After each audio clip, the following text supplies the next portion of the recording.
everybody. Today's podcast is sponsored by the Association of Mature American Citizens, the only conservative alternative to AARP. Go to amac.us/Carter. That's amac.us/Carter.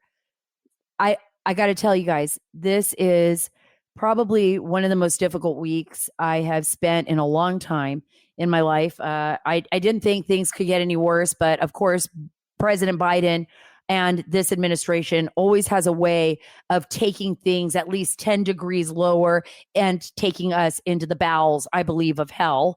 Right now, we are facing such a huge crisis, not only here on our border, but in the Middle East, as well as in South Asia, in Afghanistan. I think all of you are seeing what is happening. And my focus is going to stay a little bit there and a little bit on the border. We have Congressman Andy Biggs from the great state of Arizona. Representative Biggs is a very good friend of mine and somebody who I have a lot of respect for, somebody who actually cares about this nation, isn't afraid to stand up to these bureaucrats that are literally destroying our Constitution. And personally, I feel stepping all over the men and women in our uniform who served our nation over the last 20 years in what was America's longest war. What we have seen happen in Afghanistan is unacceptable. It's wrong. It is something that none of us should be proud of, and something that all of us should stand up and tell our lawmakers we will not stand for. We are going to get our men and women out of there. We are going to stand by our allies. What about never leaving anyone behind? Defense Secretary Lloyd Austin. What about never leaving anyone behind? General Milley. We're going to talk about that with Congressman Andy Biggs. Look, please follow and subscribe. Get all the links to this show at saracarter.com. That's saracarter.com. Don't forget the A, saracarter.com, or you will be buying artwork. It's nice artwork. I don't know who saracarter.com is, but she's got some good artwork on there. But if you want to be updated on the latest news, you want to go to saracarter.com. And I want you to sign up while you're there for our email list. It's very important that you sign up for this email list so that you do not get shadow banned and so that we can share some critical information with you. We are building up this email list. I got to tell you, it's huge. And people are actually listening and clicking in. And that's very, very important for all of us. I don't know where to start. Maybe I'll just start with Mike Lindell and we'll get that out of the way, because I just love Mike Lindell and I want to really, really push what he is doing and his company, which I think is so phenomenal and sponsors this show. And I really, really do have all of his towels. I order my towels from mypillow.com. That's where I get my towel sets. That's where I get everything for my sheets for my bed. I even have MyPillow slippers. I have MyPillow dog beds. Why? Because it's an American company. Why? Because Mike Lindell is a true patriot. Nothing beats the feel of those luxurious towels when you step out of the shower. You wrap yourself in nothing but the best with the MyPillow towel set. Go to mypillow.com and I want you to click on Radio Listener Square. Enter the promo code Carter or call 1-800-685-7221. That's 1-800-685-7221. Or go to mypillow.com. While you're there, take advantage of the deep discounts. Guys, huge discounts on all MyPillow products, including and not limited to the Giza Dream bed sheets and the MyPillow premium pillows. Get your MyPillow 6-piece towel set for only $39.99, only with my promo code. That is Carter, C-A-R-T-E-R. Call 1-800-685-7221 or visit mypillow.com today. So I have been on the phone day in and day out with people working to build like an underground railroad just to get Afghan and U.S. citizens from one point of the city in Kabul through Taliban checkpoints and hopefully into the Kabul International Airport or on the military side so that they can get on flights and get home. Some of these people actually have American visas, American passports. They have letters saying that they are true allies of the United States issued from the State Department. They have been told to go to the airport only to be abandoned because there is no security around that perimeter. and be left at the hands of the Taliban. I was literally on the phone with them, talking to a husband whose wife is hanging outside of the airport right behind 3 men carrying automatic weapons that are part of the Taliban. I want you to think about that. I want you to think about what you would feel like if you were there, if this was your child and you were trying to get out, if this was your wife, if this was you and your family. I have a family with small children who are crying and begging to get out of the region before they are killed. I was on Sean Hannity's show with another friend, Saber. They call him Saber Rock, but he's Saber Nasir. He is a true American hero. He is an American citizen. He earned that citizenship with his own blood. He was attacked and tortured by the Taliban. They cut off his fingers. He was protecting our U.S. Marines, and he worked with our SEALs, our Navy SEALs. His entire family right now is under threat of being executed as they are scrambling in Kabul. I won't even say where. Some of them were around the airport the other day, and they were beaten by the Taliban. And one of his family members was beheaded several days ago. I want you to imagine what life would be like if you had your child in your arms and you knew that you were going to die if you didn't get out, and you were trapped inland and you had no place to go, and the people that told you that they were going to save you were not there. It's happened before in history. We cannot do this. No one should be left behind. That's who we are. If we don't live on principle, then what are we? You need to ask yourself that question. We need to ask ourselves that question. Who are we as a nation? Are we really a beacon of light? Are we going to be a beacon of light? Are we going to stand up for those people that stood by our side and fought with us? And what about our American troops and our American citizens that are scattered throughout Afghanistan? What kind of talk is this coming out of the White House? How disgusting to say that, maybe we can get them out. I don't know. We don't have enough assets to get them out. What? Are you serious? Never in the history of our country have I heard something so disgusting. I want to play to you. This is the president of the United States. I can't even believe this. This was in an interview with George Stephanopoulos. This is President Biden, and this is what he had to say about what's happening now in Afghanistan. Listen to this. We've all seen the pictures. We've seen those hundreds of people packed into a C-17. We've seen Afghans falling. That was 4 days ago, 5 days ago. So you don't think this could have been handled, this actually could have been handled better in any way? No mistakes? No, I don't think it could have been handled in a way that we're going to go back in hindsight and look, but the idea that somehow there's a way to have gotten out without chaos ensuing, I don't know how that happens. I don't know how that happened. So for you, that was always priced into the decision? Yes. Wow. Unbelievable. I'm not the president of the United States. I don't run the Department of Defense. I've been to Afghanistan multiple times in my life. I know the people and I know the country and I know those war fighters and many of them who are stunned right now when they heard the president say that. And what about those that died? What about my friend Brian, whose last image was that of an Al-Qaeda or foreign fighter holding a gun and then shooting him for the second time in the face as he left his 18-month-old daughter and wife.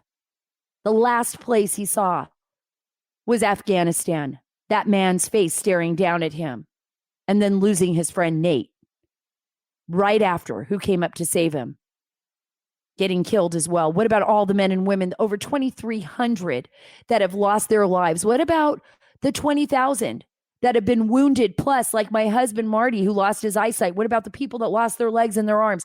You're going to tell me that that's the best the United States of America can do? then you should resign. You should resign as president. If you think that's the best we can do, I could have done a better job. First of all, the Afghan Taliban never abided by any of our conditions. They are warmongers. They are criminals. They are criminals and they are terrorists, and they operate with Al-Qaeda. There are more than 2,300 Al-Qaeda fighters that we know of on the ground now inside Afghanistan. You basically turned Afghanistan over to Al-Qaeda again. We are in the same place we were at on September 11th. Believe it. You have drones, Mr. President. You have the Reapers. You have all kinds of weapon systems and IR capabilities that the Taliban doesn't have. They are a ragtag group of fighters. They don't even have the intelligence apparatus that we have. They may have some Qataris backing them up, or some Iranians, or maybe some Saudis with big pocketbooks, and definitely Pakistan. But they are not us. You could have sent a clear message to Mullah Baradar.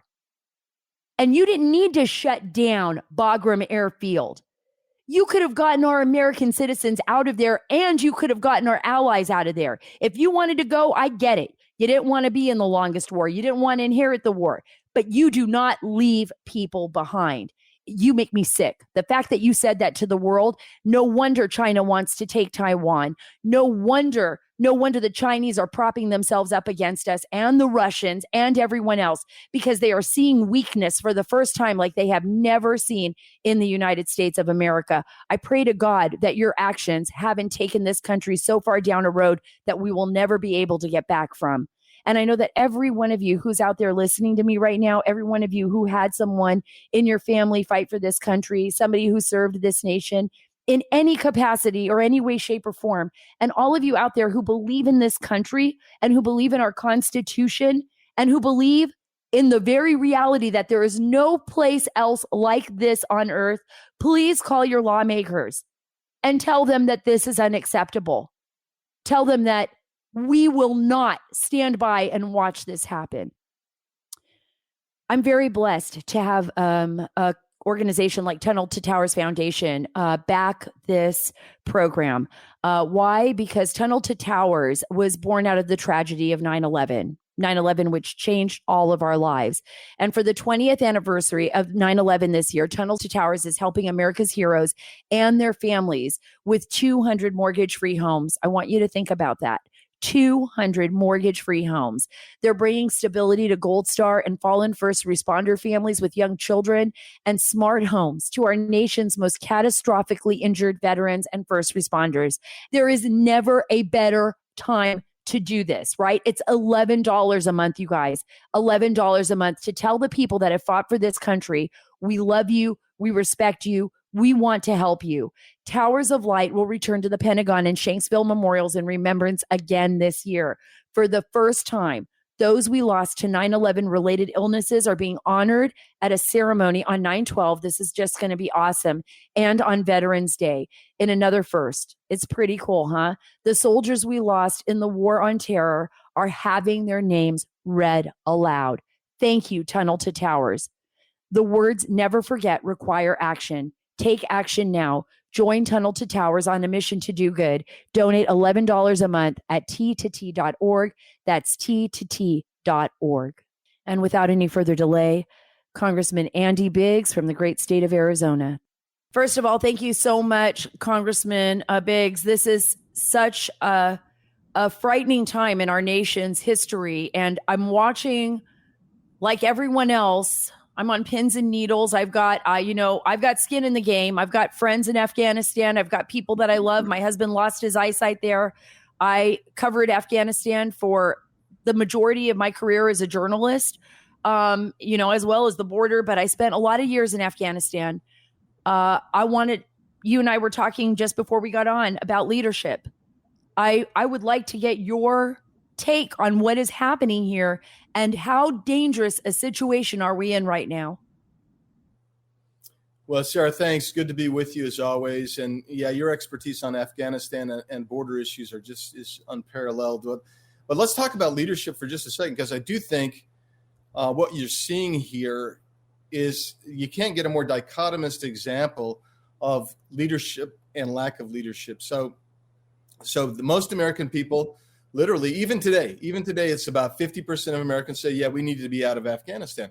And I think we all looked at it for many years, and President Trump made that a focal point is, we want to bring our men and women home. But there was always a leadership aspect that he had that this administration has thrown out the window. So, for instance, he understood very clearly that several things needed to happen. Number one, you need to make sure that you were getting all of your personnel home, all of your people home, everybody. Right. And that's the people that you made promises to.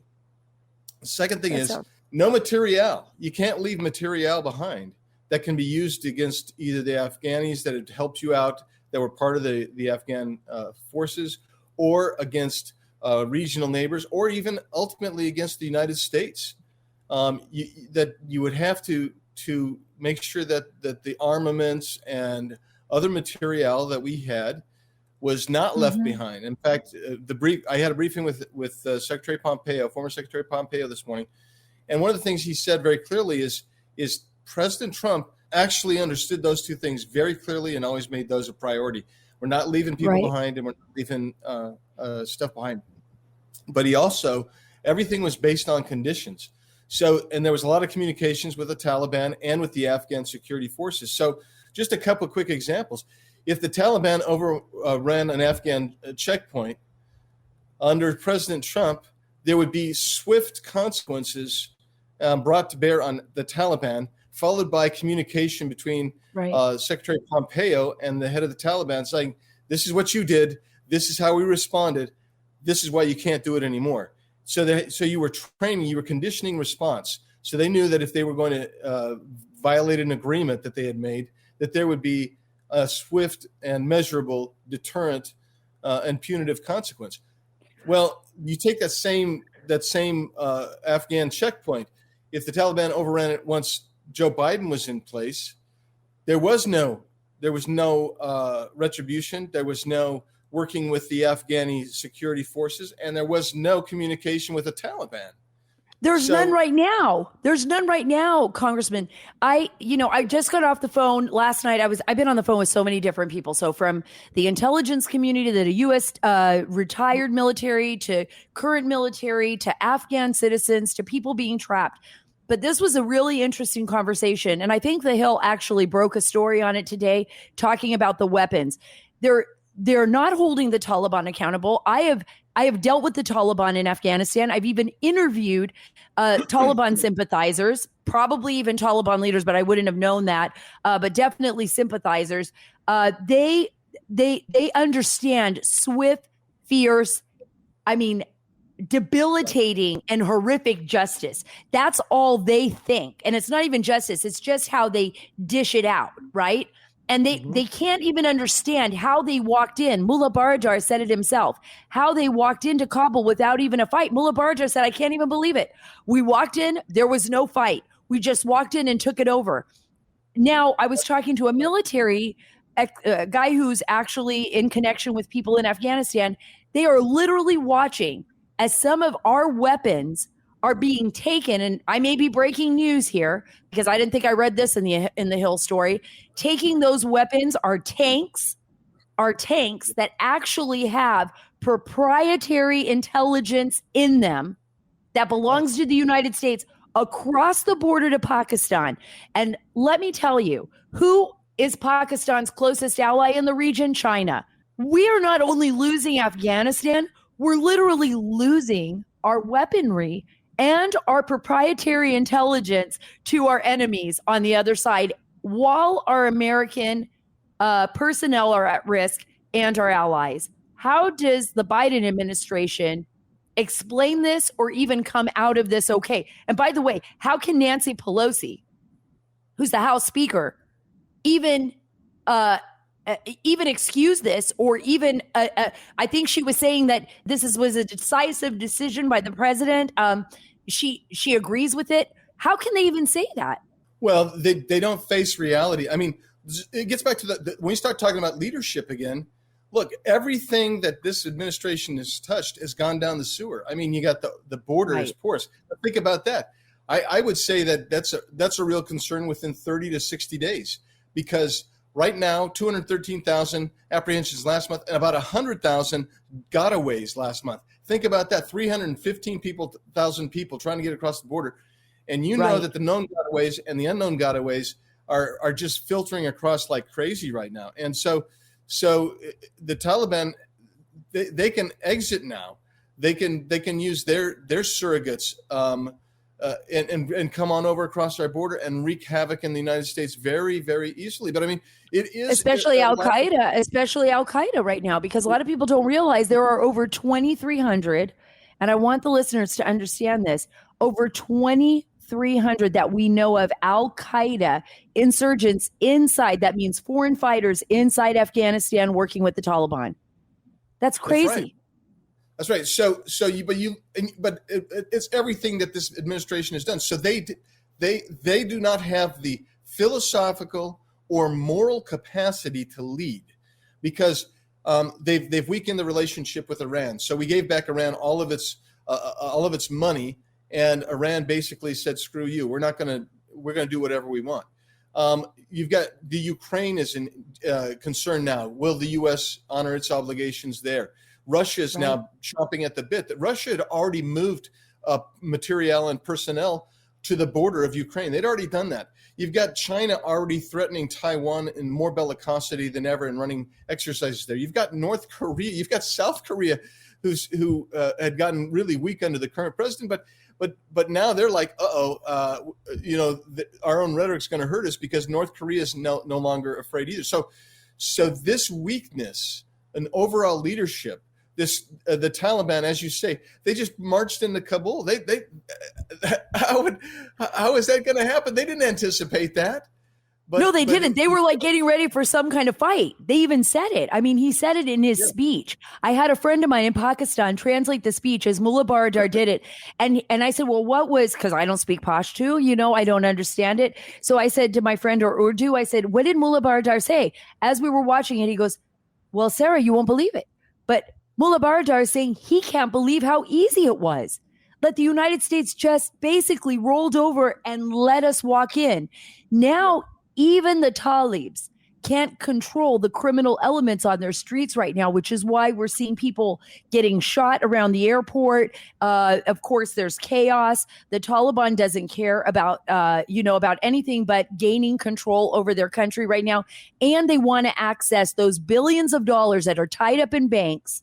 The billions that Ghani didn't run away with, or Karzai didn't run away with and put in banks, our taxpayer dollars that went to these corrupt governments. How can you, Congress, hold this government our own government accountable for these? I think these are crimes. Are we going to have hearings? McCarthy says he's going to have hearings. What do you think is going to go on here? Well, right now, the Freedom Caucus is asking for hearings. I know McCarthy's asking for hearings. And we have, we have to have a special commission here. I mean, this crap about the January 6th thing, that is so bogus. We need a real commission here, because what happened here is we know that there was money laundering going on. We know that there was. I mean, you had money changing hands. We've launched. We've basically given our enemies. And they're not just economic adversaries. China's a real enemy.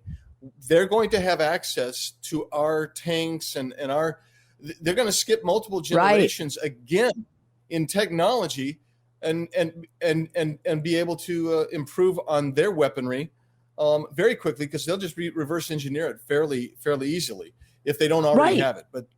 But the reality is, this China, Iran, Pakistan.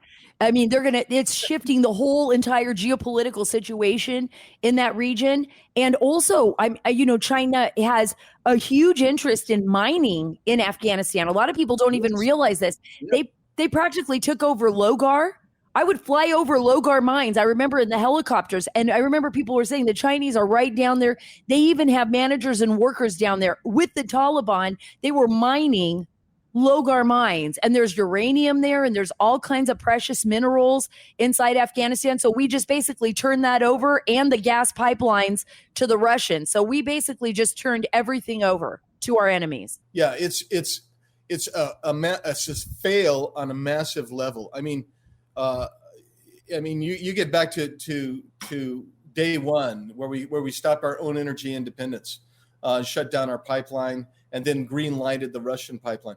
I mean, when you start doing stuff like that you basically emasculate yourself on the world stage. And the one thing I would say, getting back to Trump and leadership, is Trump wasn't always respected around the world, but he was feared, and the U.S. was feared again.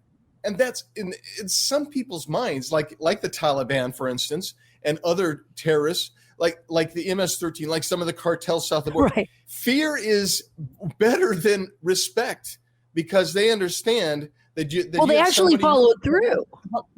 Yeah. Yeah. He actually followed through. He used the Moab, the mother of all bombs. Remember that? I mean, I remember when we targeted in Syria, and the Russians were actually involved in one of our targeting, that they were taken out, some of them. It was like, okay, well, you know what? You guys shouldn't have been there. We're doing our job. We are focused on taking care of putting America first. I was going to ask you this about the border, because the border is going to be something that we got to keep our eye on in the next few months, because we're already seeing surge of over 212,000 this past month in July, which was crazy. No one ever saw that many people in 1 month coming across. And that was only the people that we caught, not the ones we didn't catch, like you brought up. But I was just contacted by somebody in McAllen sector. One of their Border Patrol agents, a very young Border Patrol agent, just died of COVID in a hospital. They had a family. A lot of our agents have been exposed to COVID and to other dangers, of course, along the U.S.-Mexico border and the American people. And while we're all worried rightly about Afghanistan, people are still pouring across the border. Yeah, that's exactly right. So the number that I heard earlier this week is 31 Border Patrol agents have lost their life due to COVID-related illness. And they're on the front line. They're dealing with it. And just, I think 2 weekends ago, the number of people in Rio Grande Valley that were caught in one weekend was over 20,000 apprehensions in one weekend. You had, and a lot, this is all policy driven, right? I mean, so the Biden administration, when they were campaigning, they campaigned on open borders. They enacted policies by getting rid of all the Trump policies, everything from Romania, Mexico. They weakened Title 42. I mean, they're saying that, but we've just extended Title 42. But first you weakened Title 42, and now you've extended Title 42, but it's still weak. It needs to go back to explain to the listeners what Title 42 is, because a lot of people don't know. They hear about it a lot, but Title 42 was a huge asset for us in keeping people on the other side of the border. Explain that to them, what that really was doing for us. Yeah, in a health emergency or medical emergency, it allowed our agents to prevent entry to anyone, ostensibly on the basis of danger, the pandemic, the epidemic. Well, what they did is that included everybody. But then what Mayorkas did is he said, well, if you're under age 8, we're not going to send you home, right? And then also certain family units, we're not going to send those certain family units home. So what you had in July, over 19,000 unaccompanied minors under the age of 8. Why? Because people respond to incentives. The cartels are business. They make money on this. So what they do is they say, well, okay, we're going to send your kid over here. And in the meantime, they're getting their parents. The parents are coming in, or ostensible parents are going elsewhere in the country with a different coyote. And then the kids got information on how to contact their parent who's in the country illegally as well. And we reunite them. And so Sarah, ostensibly we're the last leg. Ostensibly we're the last leg of the with the logistics. If you and I put our minor child, our 6-year-old or 7-year-old daughter, in the hands of an inhumane gang member who's been known to be violent, and we paid them money to smuggle our child somewhere, and you and I illegally into the country, guess what? we would be charged with a crime and our kid would be taken away from us. That isn't what happens here. We reunite. So why are we stopping this? This is what I don't understand, Congressman. This is what frustrates so many Americans, because I think our eyes are wide open right now.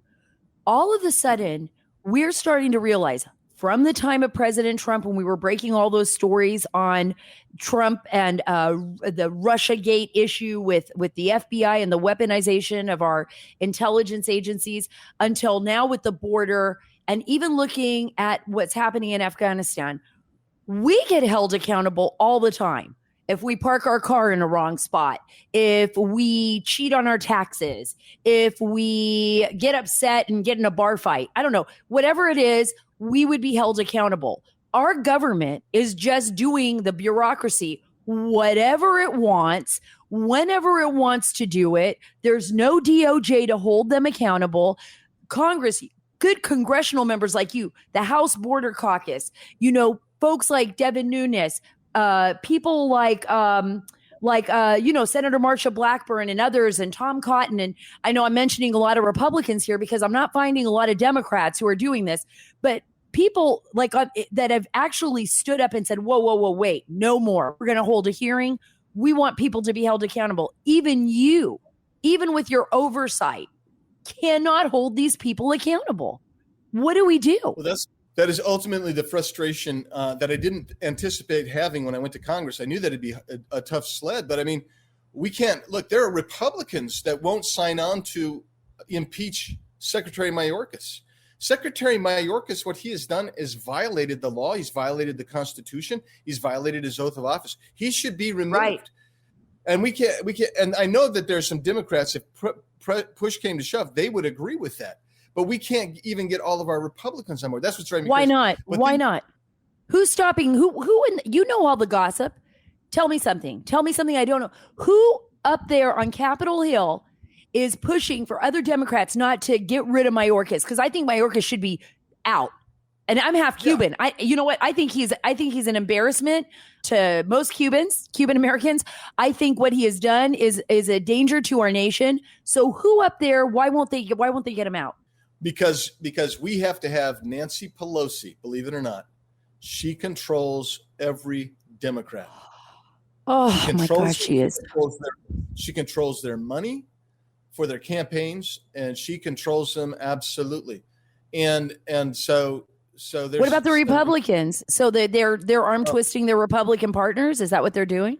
Saying like, well if you want to get this, I won't say who, but I actually was talking to someone earlier this week and said, well, if I ever want to get a bill through, then I can't really pick the fight with it. And I'm like, you're not getting a bill through as long as the Democrats are in control, and that cannot be your raison d'etre for being in Congress, is to get a bill through. Our message, my message to my colleagues is always this: our reason for being in Congress is to restore the separation of powers horizontally and vertically, and that means that we need the help from the state partners, the governors and the state legislatures. They've got to be screaming bloody murder.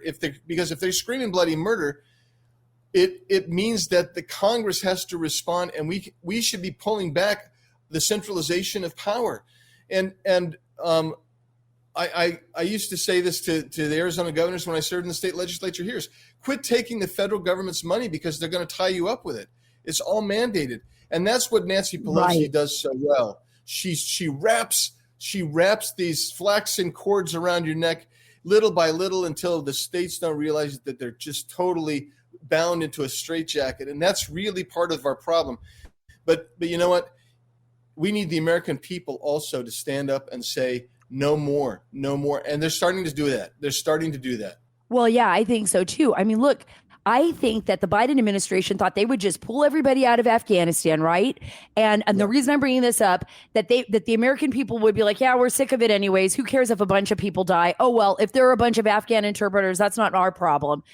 That's what the Biden administration actually thought. It was his answer when George Stephanopoulos was talking to him, and he said, did you see those people falling out of the wheelbarrow of that C-17 plane from the sky? And Biden says, oh, that was 4 or 5 days ago. Like, what? Yeah. That was like last year. What are you talking about that for? I couldn't believe it. But Americans aren't doing that. Americans are like, whoa, wait a minute. Our sons and daughters died over there. These people fought alongside them, and you've humiliated the United States of America. And the reason I bring this up is because not only should Mayorkas be fired, but I'm going to ask you a question. What do you think about the SecDef, Lloyd Austin, and Milley, who just came out and basically said that too bad, we might not be able to get all of our Americans out of there and all of our allies. So we're just going to leave it to chance. It's not just those two either. I mean, Biden should resign. Harris should resign. Milley is spending all his time about wokeism. He's proud that he read Marxist literature, and he talks about, you know what, I want to understand white rage, blah, blah, blah. He should have been off his tail and doing a good job in planning this thing and executing this thing.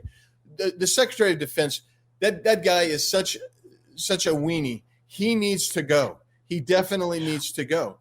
He really is. I mean, if I was the Taliban, I would be like, I cannot believe we spent all these years even concerned. I mean, people really are looking at us like we are the weakest nation. Like, I think they're stunned. The French are doing more than us. The French are doing more than us. The French are on the ground processing people. The British ambassador stayed behind. Our ambassador fled on a plane. I'm not saying that he didn't do the right. I'm not saying that he wasn't forced to.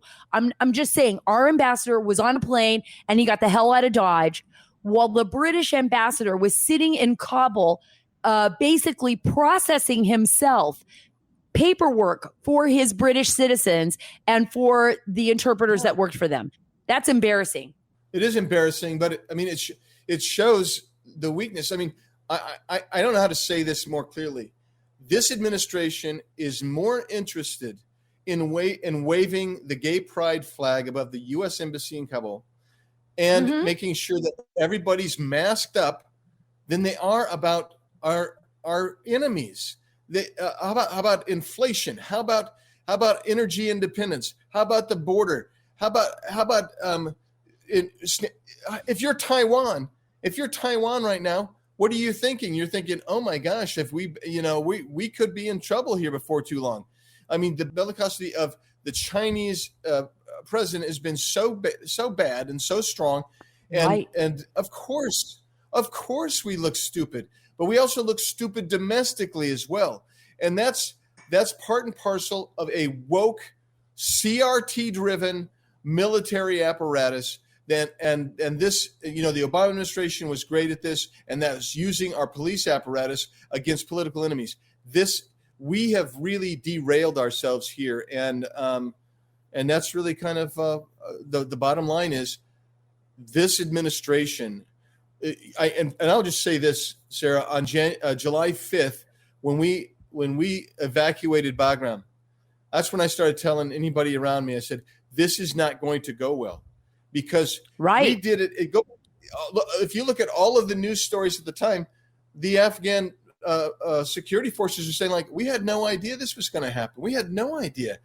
We left behind Humvees, millions of rounds of ammunition. Look, there's right now there's helicopters, there's tanks, there's all of this stuff that we've left behind. And you look at it and you say, that was not the plan. Somebody in this government has to stand up and say, I don't know how the White House is going to do it, but right now, if we don't start doing that across the board, we're going to have China on our back door. We are going to have Russia right behind them, Iran and everybody else, because right now they see our weakness and they are going to be moving in faster than anybody can imagine. And before you know it, this whole world's balance of power is going to change. And for all of us out there that are thinking like, oh, that'll never happen to America. Believe me, there have been great empires that all believed it would never happen to them. And it happened. And it happened because they were just so self-assured that nothing else was going to happen. They underestimated the enemy. I am never underestimating our enemy. I'm going to give you the last word. I know we only got a few minutes, but I wanted to give you the last word. Well, Sarah, I mean, we've hit this thing pretty hard, but there are just a couple of quick points that I think have to be said. This administration acted like Afghanistan was a normal modern nation state. It is not a nation state like anybody else. Right. It isn't like Canada. It isn't like a European nation state, even after the EU's gotten hold of them. This is a place where there was still tribal warlords and essentially feudalism. You would have a Taliban leader, you'd have an Afghani leader, you'd have a village, a sage or wise individual, elder, I guess we would call him. When we start talking about this, these are people that view the world very, very differently than us. We were never going to nation build successfully in Afghanistan. And you're absolutely right. This administration has always wanted to nation build. I think of Saeed and Bindex and all of these nation builders. It never was going to happen. And so what needed to happen is to speak the language that they could understand. And that's why we were so successful when we first went into Afghanistan. And that was to use the language of force and overwhelming force. And it was our strategic advantage. Those were our advantages. We had more firepower, more strategic capacity. And you know what? We've now basically embarrassed ourselves. We've given over armaments and weapons. We've actually given over a bit of our soul, quite frankly, to people who do not appreciate it. And you know, I actually got a text from someone this morning saying, can it be possible that America will still be existing after 3.5 more years of a Biden administration? That is very dangerous. We've gotten 8 months in this administration, and you can see the ramifications of the wokeism, the CRT, the institutions that support this crap. You're absolutely right. And I'm scared too. And I've heard a lot of people say the same thing. Well, Congressman, I'm going to continue to fight. I know you are too. I know that up on Capitol Hill, you are one of the few true warriors that protect our nation and stand by the Constitution and our Declaration of Independence. And you've held everyone accountable. I just wish every member of Congress would be as honorable as you and stand up for this country. I'm so happy you're on the show, and I'm so happy and grateful that you're my friend too. So I hope you come back on, and I hope that I don't know what to say, because you know what? We're a nation of laws, and fundamentally we have this president for the next 3.5 years.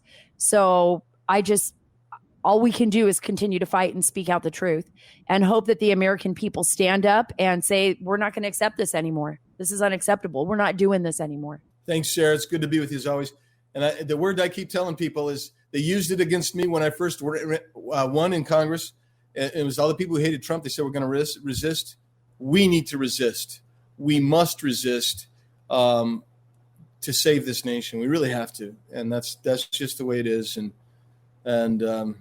thank goodness for what you do, Sarah. You do a great job. Great job. Oh, you too. Thank you, sir. I'll talk to you real soon. Hopefully I'll see you at the border. You bet. Hey guys, the Federal Reserve admits inflation is increasing. So how do you protect your investments? Gold. With so many gold companies, how do you know who to trust, or that you're getting the authentic rare coins and precious metals?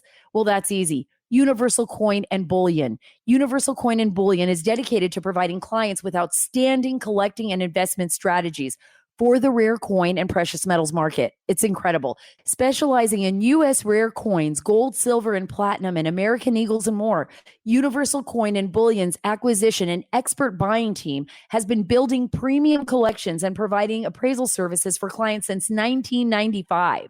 President Mike Fulgens is the 2021 Dealer of the Year, and he's recognized as America's gold expert. He is well respected in the precious metals industry and someone I trust. Mike's Gold and IRA publications have been voted the best in the industry. Visit universalcoin.com/Sara, that's SARA, or call 1-800-UCB-GOLD to get a no-cost, no-obligation gold info kit to easily protect and enjoy your rare coins and precious metals. Tell them Sarah sent you. That's universalcoin.com/Sara, or call 1-800-UCB-GOLD. There's more in the news, believe it or not, than just Afghanistan and the border. Those are vitally important. But we're also dealing with these crazy mandates that the Biden administration is trying to push on Americans. And that has to do with the vaccine. Look, I have a friend that is right now critical in the hospital, in the ICU with COVID. It is a tragedy.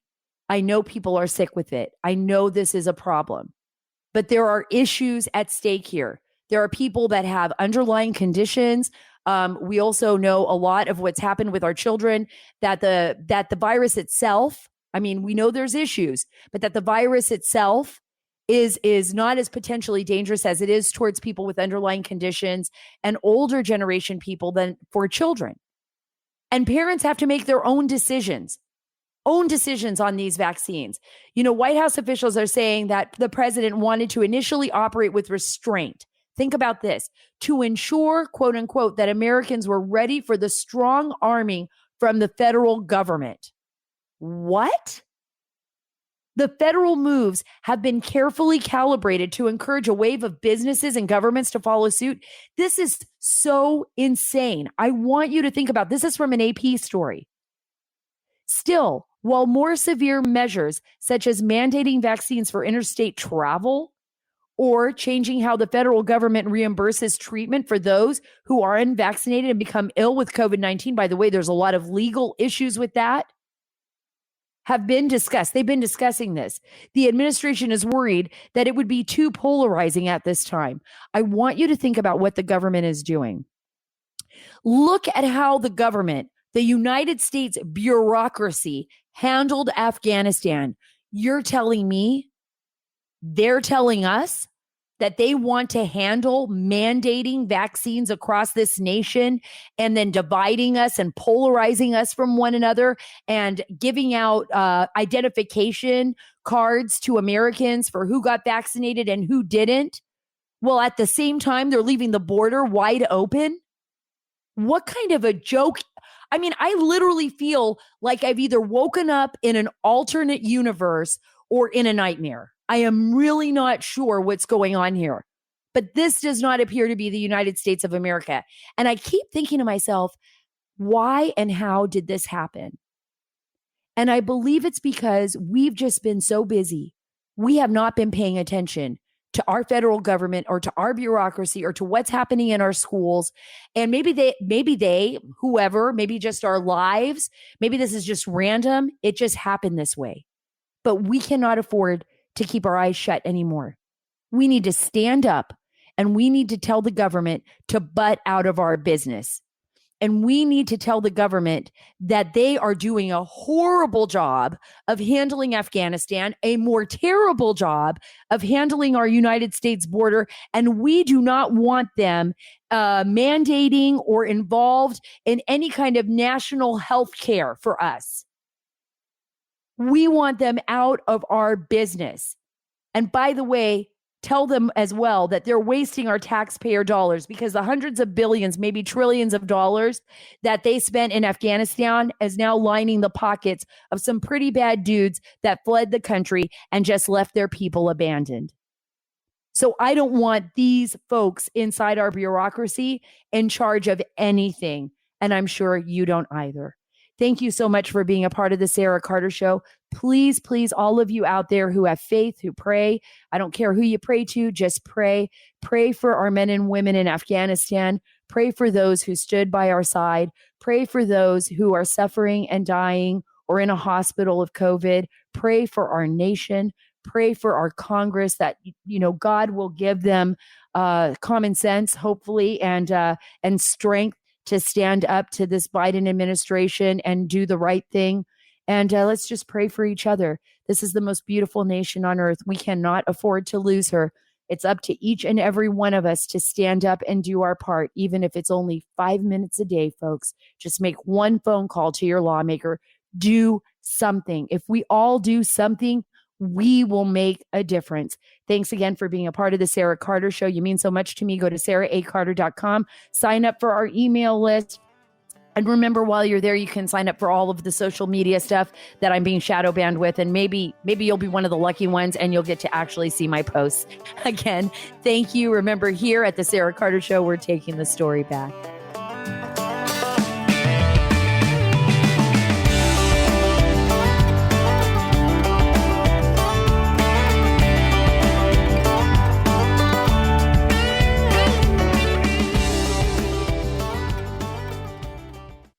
Frank Ziller, I am so happy to actually meet you. Tunnel to Towers is an organization, a foundation that I am so proud being a sponsor for the Sara Carter Show. So thank you so much. Talk to me about the impact of the foundation and what you've been able to do to date since starting the organization. Well, never in a million years did we think we'd be doing all the work that we're doing. We just want to make sure that we honored the sacrifice and never forgot what happened on 9/11, not just to Stephen, but all those that perished that day. But you know what? Just 10 years ago, we delivered our first smart home. From there, we realized there's such a great need.